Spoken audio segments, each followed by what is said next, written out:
All advice given is for general information purposes. All legal cases are different, and you should seek the advice of your own attorney before acting or making decisions. No attorney-client privilege applies to communications on this show, and no attorney-client relationship is created by calling or writing in. Attorney Rominger practices only in Pennsylvania and maintains his primary office in Carlisle, Pennsylvania.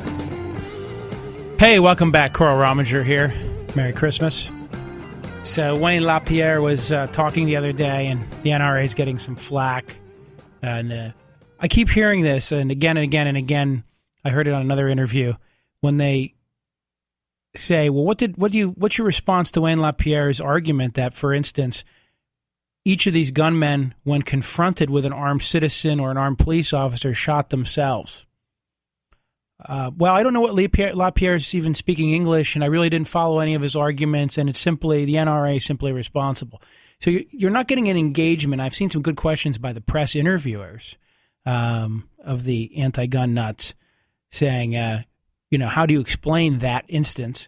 Because it's actually black letter. The psychologist and the psychiatrist, if you read the literature, are all saying the same thing, that these people are not inclined, that these are basically suicide missions where they're trying to take as many people along with them to increase the statement and to show the hate and the pain, but they don't intend to walk out of there alive or to be captured, which means had that principal at the school had a gun, the guy probably would have shot himself before he got beyond the door very much. If, the guy in the mall did have a concealed carry weapons permit, and that guy didn't get too many people before he killed himself because he saw somebody was about to levy on him. And my point is, realistically, putting armed guards in school would not be that difficult. Take the teachers. When I grew up, we had gazillion teachers in the school. I think every school around here has a lot of teachers in it. There are hunters and outdoorsmen in every school who are familiar with weapons. There are retired police officers who would make great study hall monitors, who could also act as an armed deterrent in the school. And I did hear somebody mention, well, how about intermediate weapons like tasers and the like? I have no problem with that either. I think you got to have a lethal weapon available because if you have somebody with a gun, you need to be able to stop them. But taser, I mean, if the principal at least had a taser will take a gunman down. If you get the jump on him and you shoot them with the taser before they shoot you with the gun, you can take a gunman down with a taser. And that would be enough to get the person to the ground and with multiple people get the gun off. So I know I hate to bring this thing up around Christmas time again, but I feel like there's going to be a increasing war on gun ownership. And the great answer here right now is how to get these mentally deranged people off the street and how to get guns out of their hands. And the reality is, in Britain, where guns are banned, as a general rule, they have problems with armed street gangs. Imagine that. And as I told Bob Durgan the other day, if you could show me that you've eliminated all the heroin, cocaine, and marijuana from the United States of America, and there's no more coming in and nobody's getting it, and nobody's using it, then I might talk to you about, okay, well, maybe there is a way to eliminate all guns and prevent gun violence. But the realities are quite simple. You can take things away from law-abiding citizens, but you will not prevent the criminal element from getting what they want. The other problem is an unarmed society is always in danger of being oppressed. And, of course, everybody says, well, that's a silly notion, and that's left over from the colonies, and, that was just about militias to fight off the British and blah, blah, blah. Well, I can tell you that there's an entire contingent of people who lived in Germany who would have loved to have been armed at a certain point in history, but they weren't allowed to have guns. I can tell you that there were probably a few million people in Rwanda who would have loved to have been able to own guns at one point, but they don't exist any longer. And there are plenty of people throughout the world where totalitarian regimes depend upon the fact that the citizenry cannot be armed with anything meaningful at all. And to say that the disarming of the citizenry is safe in this day and age because things are different is absolutely false. But as the federal government creeps ever so closely or farther along the line to an authoritarian government, one of the things it's going to want to do ultimately is disarm the citizenry.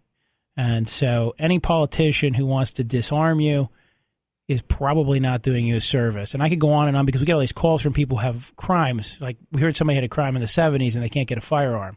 And we heard somebody had a crime in the 80s and they can't get a firearm.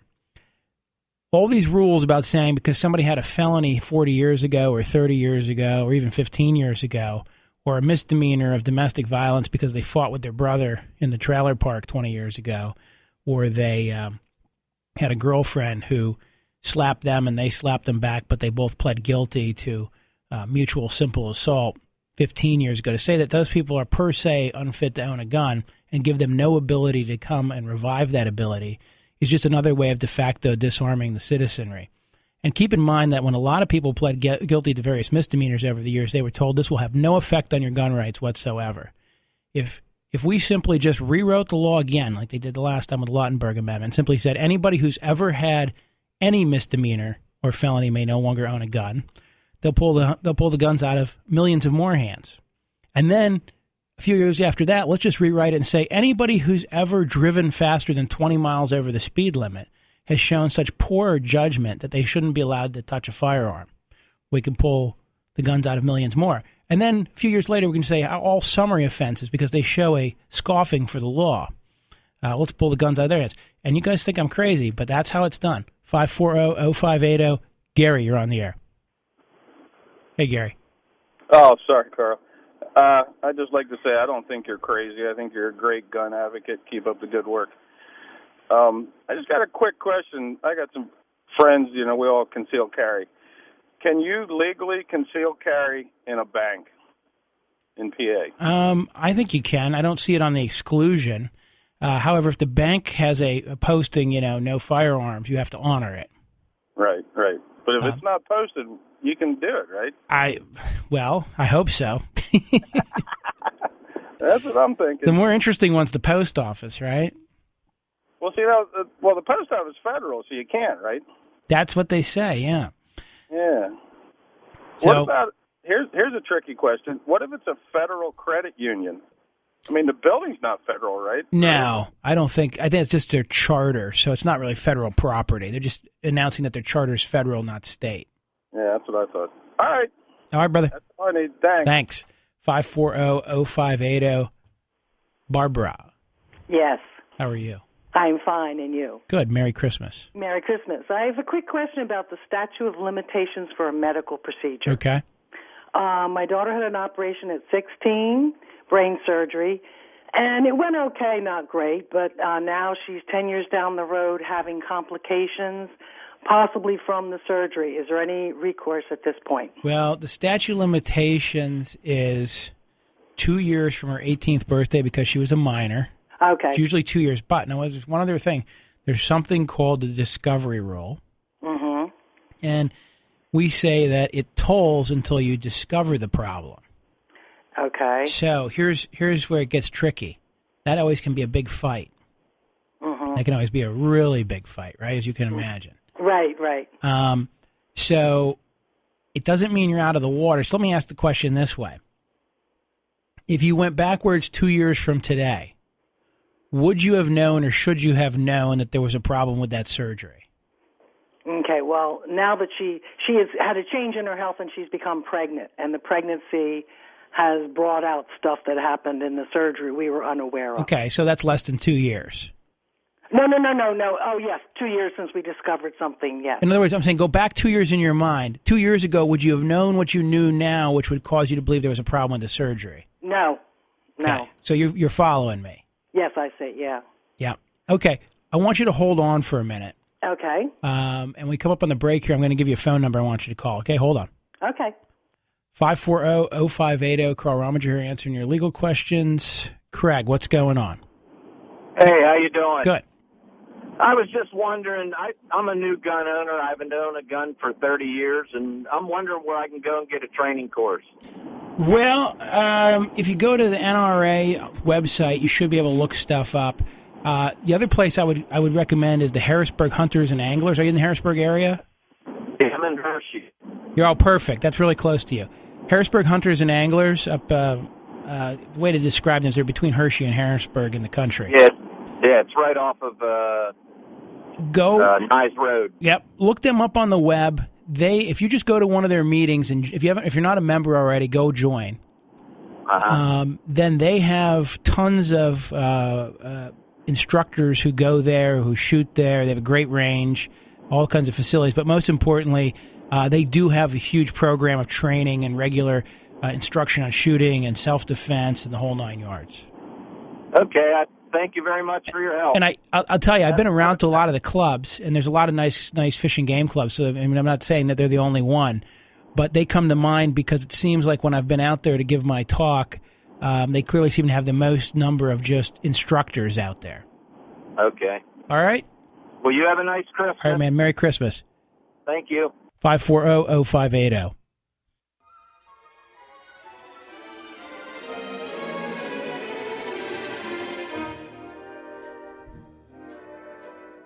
Welcome back. Carl Rominger here. 540-0580.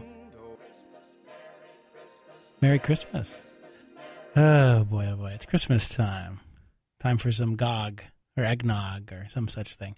Jean, you are on the air. What's up? Good afternoon, Carl. How are you? Good. Take you off speakerphone. Is that better? I'm here. Yep. Hey, Merry Christmas to you. Hey, I don't want to just make this real quick, and we have some mutual friends. Just real quick, I've always wanted to talk to you, but Brent and George and those guys. So one of these days, some good friends, really good people. This is pertaining to. We have a foreign vehicle that we bought. I don't know if I need to mention the manufacturer or not, but that we had our local mechanic called us in and said, you need to come in and take a look at your vehicle. We've made the local dealership aware. There's major rust in the frame. They've been aware of the situation in other models, but not the specific model that you have. You need to go to the dealership. They're going to document it. So we did, but because it was the not the most popular version of the other two models of the other frames that had been recalled, there was no recall at that point. The mechanic had told us, and the supervisor at the local dealership had told us that if I were you, I would get rid of this vehicle because it's a safety hazard. If you have children in this car, he said, I wouldn't be driving around with my kids. So I started communicating back and forth via emails, and we didn't want a lot. We just wanted to be, get something back towards the fact that we were going to have to get rid of a vehicle that we had bought.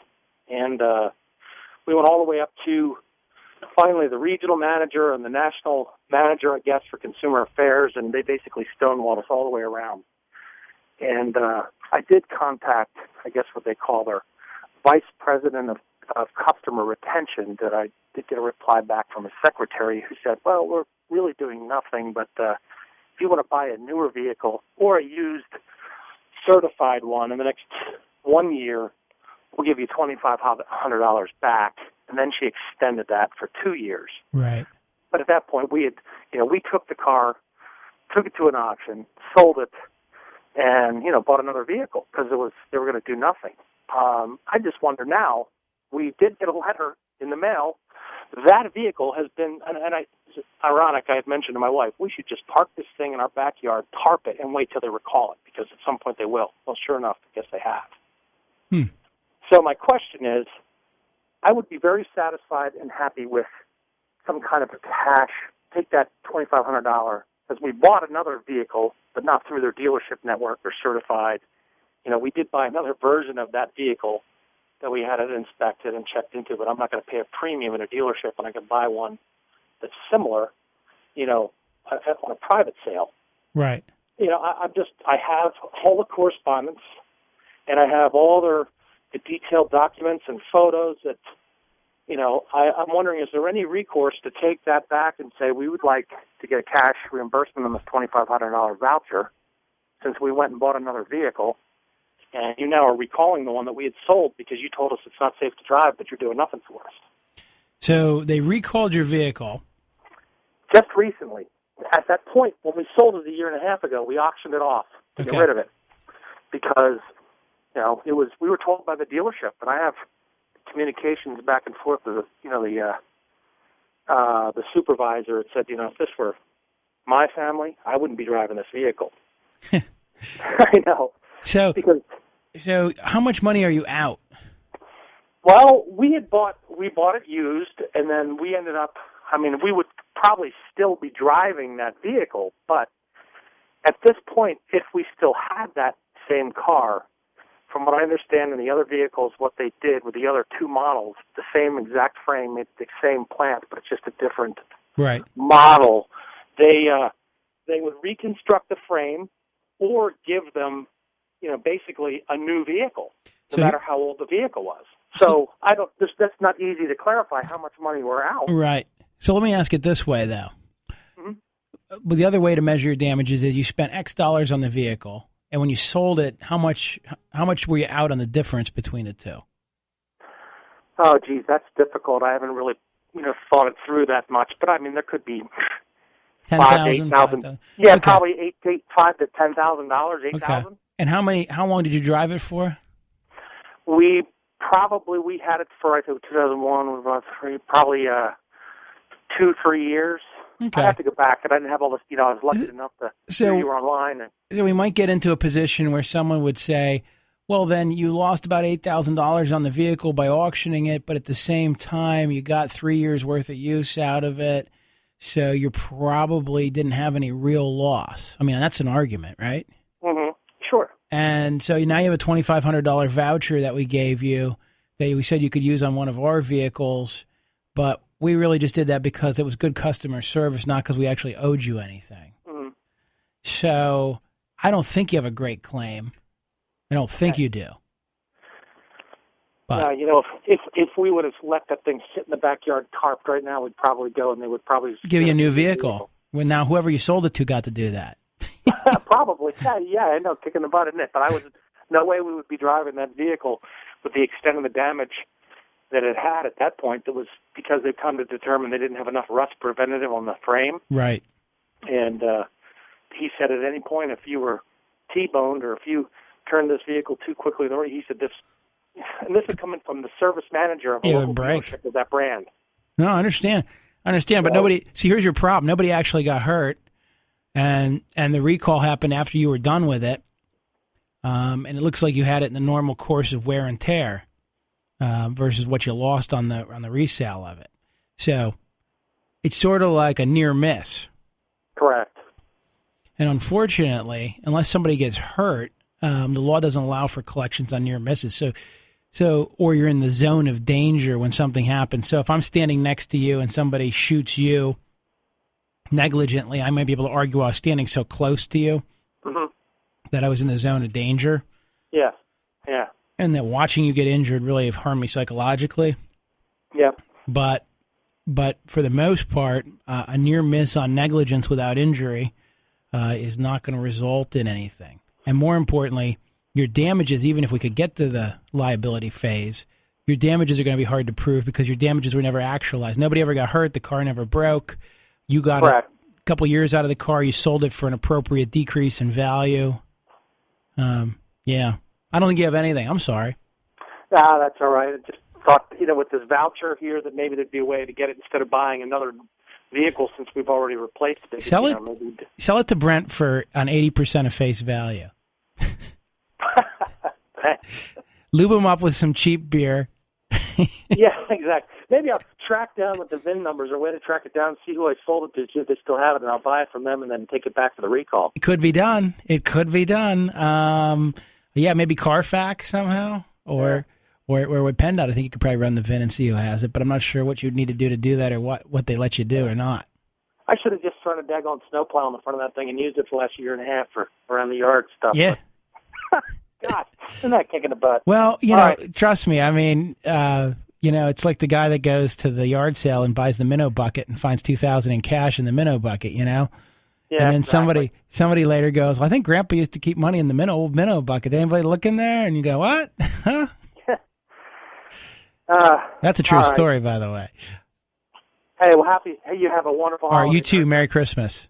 Thanks. All right, 540-0580. Steve, you're on the air. Steve. Oh, hey. Hey, what's going on? Just wanted to make a comment real quick about this Connecticut thing, not to bring everybody down, but I appreciate your rational reasoning and trying to spread a little history lesson for everybody. But my question is, why isn't anybody talking about how this kid went in not once, twice, or 3 or 4 times, but 5 times to buy a gun and was denied. Right. How can he go in and keep getting denied and nobody goes to check out what he's up to? Exactly. And I mean, it seems to me, because they're so busy running the serial numbers of, the Social Security numbers of innocent, law-abiding people and giving them their guns that it never occurs to them to follow up on the guy who keeps getting denied. Now, if he lied on the forms, they're very good about that. I mean, you lie on the forms and sometimes within, 10 minutes, they're on top of you. Right. And it just seems to me, there's their point of action right there. Instead of going, doing this whole emotional, we got to ban everything now. But why don't the system worked, Let me explain. Let me stop you for a minute. Let's just start talking about knee-jerk reactions, okay? A long time ago, they had this smog in L.A., and somebody said that the power plants were putting out too much nitrous oxides. And as a result, it was combining with the hydrocarbons from the tailpipe emissions of the cars in L.A. and creating this terrible smog, okay? So what did they do? But the legislature put clamps on the power plants to lower their NOx emissions, and NOx meaning the different types of nitrous oxides. Okay, they did that. Now, I'm going to go to break. When we come back, we're going to talk about what happened, all right? Gotcha. All right, hold on a minute. 540-0580.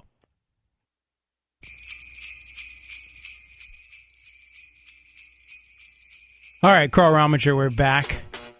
540-0580. So, Steve, I was just giving you this really boring lecture about nitrous oxide and volatile organic compounds coming out of tailpipes in L.A. But here's the nutshell. So the legislature says, okay, we got this VOCs coming out of the tailpipes and we got these NOxs coming out of the smokestacks. They're combining to make smog. We'll fix the problem.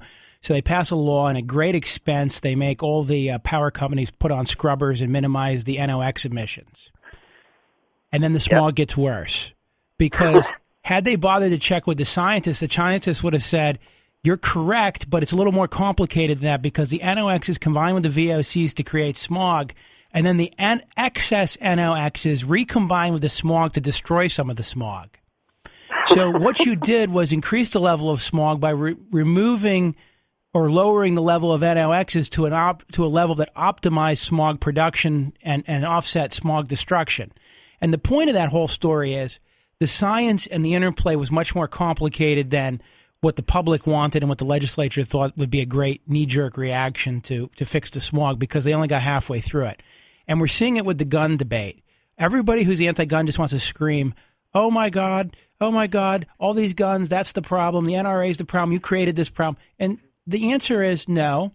The problem is that some real whack jobs who are completely nutso and who have complete mission in mind, but who also turn out to be, on average, a little bit more intelligent than most of us, can figure out that if I want to go on a murder-suicide rampage and I want to maximize my statement, I probably shouldn't go to the local police barracks and start shooting it up. You ever see Terminator? You remember when the Terminator goes and they shoot up the police barracks, right? Oh, yeah. Well, has any guy who didn't want to just be shot dead, in the first volley or so, gone to a police station and shot it up? The answer is no. Now you go to the area that puts the sign on the window that says gun-free school zone, and reality comes shooting through the door. Notice that the crazies don't go to the gun stores to shoot them up. I mean, there was one case of that not too long ago where somebody went crazy in a gun store, and I think he was promptly shot at some point. Yeah. My point on this is, though, the knee-jerk reaction is ban guns, which doesn't work. Give up harsher penalties to people who do these things. The guys are all planning to kill themselves anyhow. When somebody... The interesting thing is, this is all... Right now, I don't want to pin it on liberals or conservatives, but, it's mainly liberals are being very emotional about it. And it just seems to me that this whole incident could have been avoided if we didn't have this political correctness of, I have this kid who has obvious mental issues, and I've had to pull him out of school every once in a while. This is speaking from the mother who's deceased now. And, we have to have this kid in a regular, normal environment just so he can have a regular, normal childhood. Well, let's stop there are obvious differences there. Let me stop you for a minute. So Bloomberg Business Week, which is published by Michael Bloomberg's company, and as we know, Michael Bloomberg's no fan of guns, However, Bloomberg Businessweek in the latest edition has an article where they basically say banning guns is not really going to make a difference, and stronger background checks really aren't going to make a difference, and closing the loopholes for gun shows aren't going to really make a difference. What will make a difference is better mental health intervention. And what they're pointing out is in the last 50 years, now let's think about this. In the last 50 years, we went from about 600,000 beds for psychiatric patients, okay, to less than 50,000, even though the population's been going up. Wow. Now, where did all those beds go? Well, we closed down all these mental institutions. Magically, in the same 50 years, the prison population has increased by almost the same number of beds as we've released from the psychiatric side of things, okay? So there's a little tale to be told there. But more importantly, even recently, even as our science and our ability to intervene psychologically and psychiatrically with medicine and non-medicine therapies has increased, our willingness as a society to use them has gone down because we don't want to pay for it. And it's a classic cost accounting problem, which is, well, we spend the money up front and then we don't see the result. So imagine a world where I invent a machine. I'm going to invent a machine that can prevent hurricanes, right? But it costs $15.5 billion to run it a year. So can you hear the debate? Are you ready? Well, Rominger wants $15.5 billion to prevent the hurricane.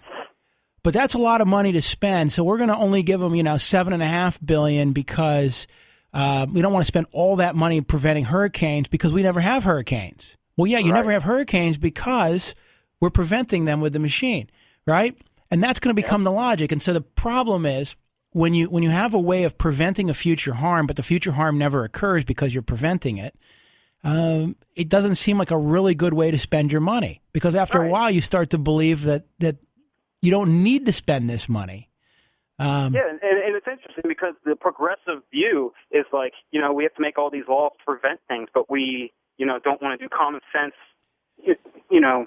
practicality to prevent things. And it just drives me crazy. How many parents have you heard call into various radio shows? I had one on here last week, but I heard them on the national radio shows too, and that tells me something. They're coming out of the woodwork to say, I had a kid who had a lot of problems, and whenever I tried to get help for that kid, what they basically tell me is there's nothing we can do until he hurts somebody, or there's nothing we can do until he hurts himself, or there's nothing we can do until he's half dead on the street and arrested by the police, and even then, best we're going to do is throw him in jail.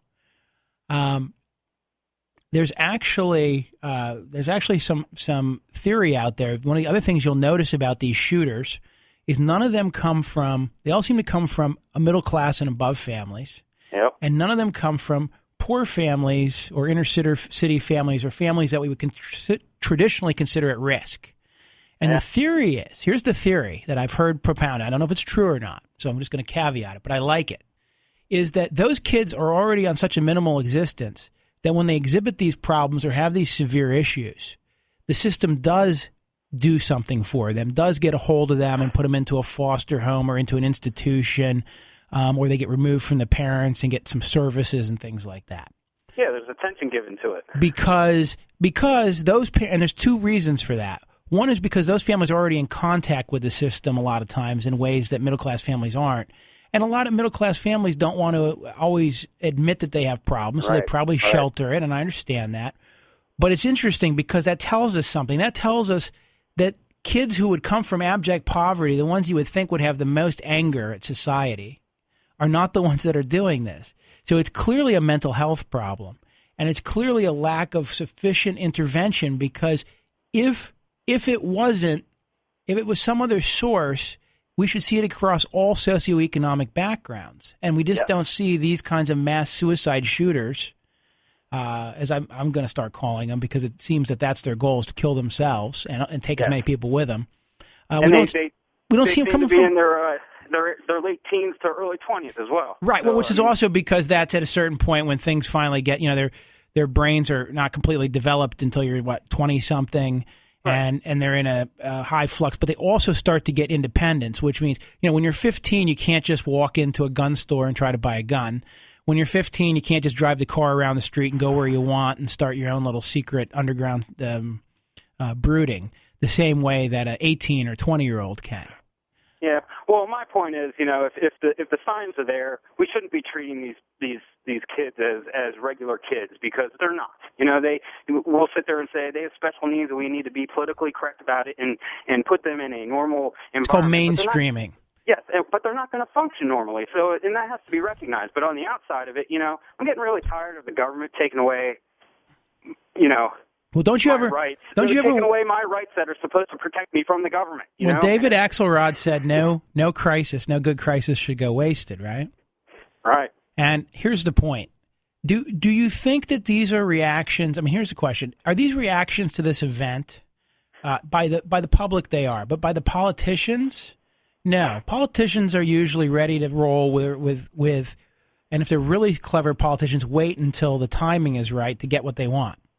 So if you want to disarm society, if you're a firm believer that guns should be out of the hands of the citizenry, if you're a law enforcement professional, and I go nuts about this, and I always say this all the time, every police officer I know is pro-gun, but every police organization is anti-gun. If you're somebody in politics or in power who wants to disarm the average citizen or remove guns from society, this is going to be your springboard to try to do it. I like what Rush Limbaugh keeps pointing out, though, which is that with the social media out there and the ability of people to communicate directly and sidestep the spoon-feeding of the media, which this is right now, by the way. Yes. I mean, I'll admit that. Rush doesn't always admit that he's mainstream, which drives me nuts. Yes. The drive by me, I'm not going to, like, Rush, if you have 20 million listeners, you're now mainstream. You're just going to have to suck it up and admit it. Yep. But my point is, at this stage, these people want to use this event to get to a political end. But there's enough information flowing out there, so even Business Week, owned by Bloomberg, wrote an article that basically said, yeah, we can stiffen some things, we can do some other things, but banning guns isn't really going to make a difference. It's better mental health treatment and commitments. And there's a study out there where some sociologists showed that 17% of the interstate variations in the murder rate can be directly tied to their mental health laws, meaning that basically a fifth of all murders in some states could be eliminated if they adopted the mental health procedures and controls of the neighboring states, which are tougher. Think about that for a minute. Yeah. Well, I think, if they open their eyes, they'll see this little scare that they put into all the gun owners out there and people who have thought about buying a gun. Have you been to Bass Pro or any gun shop around the area? I haven't, but I've heard the guns are moving like hotcakes. They're out of everything, ammo, everything. And it's if you want to stir an economy, start threatening tires and everything else, because it's just my mom bought a shotgun right after Obama was elected, so I think she was ahead of the curve. Right. So anyway, keep it up. Keep putting that rational reasoning out there, because it's needed. These people I respect. They have their emotional way of thinking about things, but it's not always great to think emotionally. So there's nothing wrong with being emotional. But, and I come back to that, and I could go on and on and on about, and I have a whole list of examples of things we could talk about where somebody makes a choice or a policy decision based on seemingly great logic, but it's not the real science. Right. And I think we're going to discover the real science is eliminating the mental health problem, either by fixing these people or, as you say, maybe not mainstreaming them and institutionalizing them. And that's dangerous in and of itself, because other governments use mental health procedures acts to lock people up who are sane but political opponents. We have to be cautious there. But in the modern era, we've got these kids. We can identify a lot of them, and intervention and careful monitoring, and maybe somebody getting them involuntarily committed once or twice so that they're on the list of people who can't buy firearms would be helpful. Yeah, and they should follow up with these 5 disapprovals and say, all right, why is this guy trying to get a firearm 5 times in a month been neglected or rejected 5 times, and then do a follow up on that crap. I think twice in rapid. Hey, if you're rejected once, and you're rejected twice, you should probably get the message. And if you're not, then it's probably time to come talk with you. Yeah, and, Bob Durgan, he got all upset at the NRA not giving a response and all the conservatives laying low, and I totally respect that the NRA didn't do it. I'm a member. I'm a proud member. And, It's like I was like, just keep it cool. Don't say anything until all these people just like wear themselves out a little bit. Yeah. And as the media started dwindling on this story, except for, the leftist stuff. But it's like, and then they came out. And I got to go to break, Steve. All right, I'm going to go. All right, brother. Thanks. Yeah. Bye.